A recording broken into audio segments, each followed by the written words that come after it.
Guys সেদিন তো তিনটে জিনিস অব্দি দেখিয়েছিলাম, আজকে তারপরের থেকে শুরু করছি। মামুন ঘুরঘুর করতে করতে দেখতে পেলো ভ্যানিটি ব্যাগ। ও মামা, আমি একটা ভ্যানিটি ব্যাগ কিনবো। ভাই আমার এতগুলো ব্যাগ দেখাচ্ছে, ভাগ্নির চয়েস হচ্ছে না।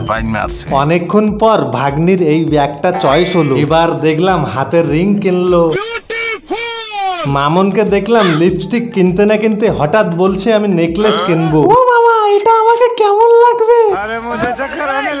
মামুন পাঞ্জু, ক্লিপ, নোট পালিশ তার সাথে আরো কিছু আইটেম কিনে ট্রেটা ফুল করে আমার হাতে ধরিয়ে দিল। দোকানদারের বিল দেখে মনে দুঃখ, মুখে মিচকি হাসি দিয়ে চলে আসলাম।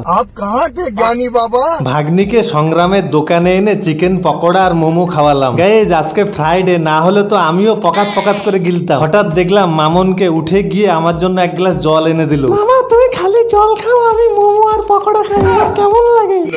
গাইস আজকের জন্য মিনি ব্লগটা এইটুকুই ছিল। ভালো লাগলে like, comment, share and follow.